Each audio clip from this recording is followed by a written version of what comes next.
Bienvenue à tous. Hélène Romeyer, professeure en sciences de l'information et de la communication à l'Université de Bourgogne-Franche-Comté, a affirmé dans une interview portant sur la médiatisation du Covid-19, si jusqu'au week-end du 7 au 8 mars, la médiatisation était assez maîtrisée en France, elle tend aujourd'hui à céder un peu plus à la panique. Qu'en est-il du traitement de cette pandémie par les médias en Afrique et plus précisément en Côte d'Ivoire? Félix Boni est journaliste, il nous éclairera sur cette question. Bienvenue Félix Boni. Bonjour. La une des journaux en ce moment, qu'en est-il? On regarde la une des journaux de ce jour, on constate que quelques journaux accordent quelques petits espaces, certains accordent l'espace. Vous regarderez des journaux de ligne indépendante qui accordent carrément leur grande une au coronavirus, mais vous regarderez sur les journaux politisés, vous verrez que certains accordent quelques petits espaces et parfois les titres même ont une connotation très politisée. On essaie de tirer des prébendes politiques d'une situation qui est plutôt un drame humanitaire et c'est un peu parfois déplorable au regard de ce traitement de cette actualité. Est-ce que c'est l'influence de la ligne éditoriale, c'est l'insouciance? Je pourrais appeler cela l'irresponsabilité peut-être journalistique parce que c'est l'influence de la ligne éditoriale. La ligne éditoriale ne devrait pas pouvoir empêcher le journaliste de faire un travail qui est plus ou moins un sacerdoce. On est au service de notre humanité. Aujourd'hui, on est face à un drame humanitaire et toutes les sociétés sont touchées. Nul ne sait qui pourrait éventuellement être atteint, qui ne serait peut-être pas un proche, un membre de famille, un collègue ou un ami. Donc il faut pouvoir jouer son rôle de sensibilisation, contribuer à la lutte contre la propagation de ce virus qui est en train de décimer notre humanité. Revenons sur le métier de journalisme qui a ses règles comme tout autre métier. La recherche de l'information, la vérification de l'information, il y a tout un processus pour arriver à une information. Rappelez-nous un peu ces principes-là.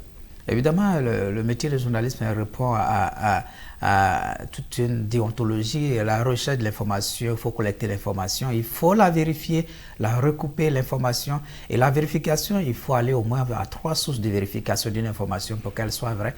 Et après vérification, maintenant, on peut valider l'information et la mettre en ligne ou la publier. Et c'est ça qui fait la différence entre le journalisme, le métier de journaliste et l'information journalistique. Avec l'information sur les réseaux sociaux. Si on devrait faire comme les réseaux sociaux, balancer le premier son qu'on a eu, je pense qu'au final, on ne fera plus de journalisme. La différence entre le journalisme et les réseaux sociaux, c'est la capacité de fournir une information juste à un public qui en a besoin de l'information vraie, vérifiée, sourcée. Et en cette période de Covid, il y a beaucoup de fake news qui circulent. Nous devons pouvoir faire la part des choses en ayant des informations juste. Lorsqu'on entend un bruit, il faut qu'on vérifie pour savoir d'où provient ce bruit, quelle est la source de ce bruit, est-ce que c'est une information vraie, de sorte à fournir, alimenter le peuple d'informations justes parce que les populations en ont besoin. Ce n'est pas le cas apparemment dans tous les journaux parce que le 19 mars dernier, l'autorité nationale de la presse, l'ANP, a fait un communiqué pour tirer la sonnette d'alarme quant au contenu de certaines informations non vérifiées. Absolument, et vous remarquerez que l'autorité nationale de la presse a épinglé un de nos confrères qu'on ne citerait pas ici parce que l'information qui a été publiée n'avait pas de source. C'est-à-dire on se base sur quelques bruits quelque part dans une région sans avoir les faits réels, sans même citer un seul nom. Et quand bien on citera même des noms même dans un article, il faut bien qu'il y a des noms qui sont des sources parce qu'on peut s'imaginer des sources. Moi je peux citer un nom qui n'existe pas, mais il faut citer des noms qui sont des sources. Si je cite le chef du village d'Étang, c'est une référence. Ça permet de donner un point à l'information, une authentification de l'information. Mais si je cite M. X, qu'on pourrait chercher dans une multitude sans le trouver, ce n'est pas une source. Et cette information qui a été épinglée, c'est une information qui n'avait véritablement pas de source. Elle ne reposait sur aucun fondement pour lui donner de l'originalité. Et ça, en cette période, c'est ce qu'il faudra éviter parce qu'on entend plein de bruit, un cas par-ci, un cas par-là. Il y a eu tel événement ici, il y a telle personne qui a manqué de faire ci, là. Il y a quelques heures, on a entendu qu'il y a quelqu'un qui éternue parce qu'il a atteint dans une zone de cocodie pour tenter de contaminer les autres et ça circule sur les réseaux sociaux. Tout ça, est-ce que c'est vrai? Il faut vérifier. Tout ça, ça participe de la volonté de certaines personnes de se faire un peu de buzz, pour se faire un peu de notoriété. Chacun veut alimenter sa page Facebook, Twitter pour se faire un peu de notoriété et ça tue l'information. Ce n'est pas important pour la société qui en a besoin d'informations justes et vraies pour se prémunir contre ce virus. On parlait de une, de co-une tout à l'heure. Est-ce que tous les matins, avec la question du Covid-19, quand le téléspectateur allume sa télé, on parle de Covid. À tout instant dans les journaux, est-ce que ça ne crée pas aussi de la psychose chez les lecteurs, les téléspectateurs et autres? Je ne pense pas qu'il faille créer la psychose. Ça dépend du traitement qu'on fait à l'information. Évidemment, chaque matin, le lecteur, l'auditeur ou le téléspectateur doit pouvoir avoir de l'information sur le Covid. Où est-ce qu'on en est aujourd'hui? Combien de cas y a-t-il? Où sont ces cas? Pour que les lecteurs, auditeurs et téléspectateurs puissent éventuellement se prémunir. Mais s'il n'y a pas d'information du tout sur cette pandémie, je crois que c'est cela qui serait peut-être plus dangereux parce qu'on met le peuple dans une sorte de bulle, une nébuleuse et le peuple ne saurait où aller, quelle disposition prendre. Mais lorsqu'on les informe réellement, sans véritablement créer la psychose, parce que créer la psychose, c'est imaginer un fait comme celui que je viens d'évoquer tout à l'heure. Il y a quelqu'un qui éternue, peut-être dans le bus, et qui veut contaminer les gens. Méfiez-vous, et on fuira les bus. Ça, c'est dangereux. Il faut véhiculer l'information juste et vraie pour permettre aux populations de s'informer et de pouvoir davantage au quotidien savoir que faire aujourd'hui, que faire demain. Quelles sont les attentes des populations, je parle des lecteurs, des téléspectateurs, en Côte d'Ivoire, avec le cas de la Côte d'Ivoire, dans l'évolution de ce phénomène? Il ne faudra pas limiter cela. La Côte d'Ivoire, c'est partout ailleurs. Les lecteurs, les populations ont besoin de savoir l'évolution de cette pandémie, non pas seulement en Côte d'Ivoire, mais partout dans le monde. Quelle est l'évolution de cette pandémie dans le monde? Quelle est la situation en Afrique? Et quelle est la situation en Côte d'Ivoire? Et quelle est la situation à Abidjan? Peut-être quelle est la situation dans ma commune? Peut-être même dans ma sphère de vie. Et c'est de cela qu'il s'agit. Ces informations, on devrait pouvoir les relayer au quotidien pour ne pas dire à chaque instant. Moi qui suis dans un support numérique, chaque minute, s'il y a des informations, chaque minute, il faudra pouvoir les donner en flash, en push ou un SMS pour que les gens soient informés de l'évolution progressive de cette pandémie, de sorte à se prémunir. Parce que si j'habite une commune X qui a une personne là-bas qui est atteinte, ça veut dire que, contrairement à ce que je crois, je suis très à l'abri, donc je peux aller m'amuser dehors.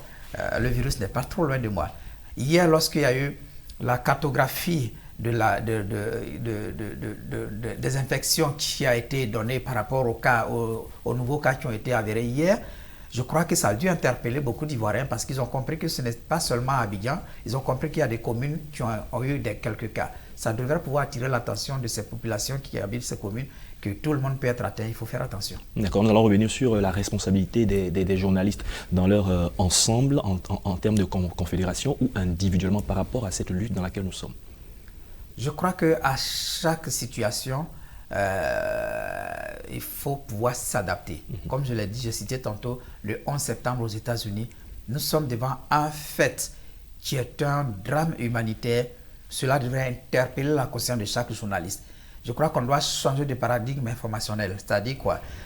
Au lieu d'axer toujours nos lignes éditoriales sur la vie politique, il faudra pour un temps se concentrer sur faire focus sur le phénomène qui est en train de décimer l'humanité autour de nous et informer au maximum les populations.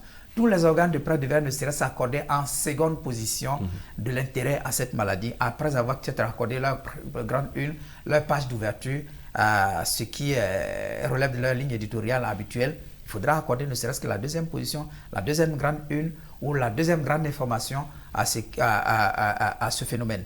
Chez moi, par exemple, nous avons accordé toute priorité au Covid.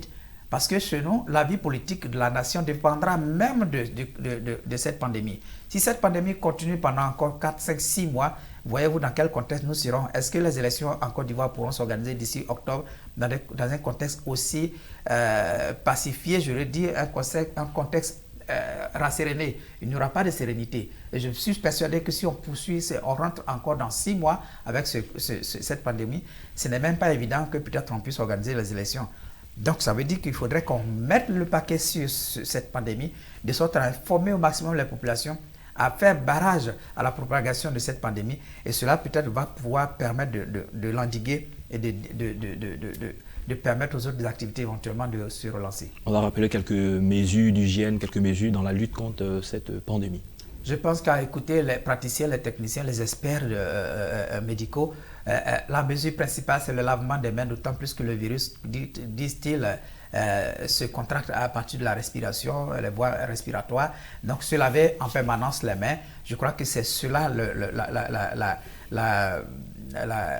la mesure principale. Il faudra que chacun observe cela et observe également les distances qui ont été éditées, c'est-à-dire la distance d'1 mètre, éviter éventuellement les rassemblements. Et donc, il faut être très serein, rester chez soi, ne pas sortir, se mettre dans le public, penser qu'on est immunisé. Nul n'est immunisé parce que quand on regarde les morts actuellement, ce ne sont pas les pauvres qui en meurent.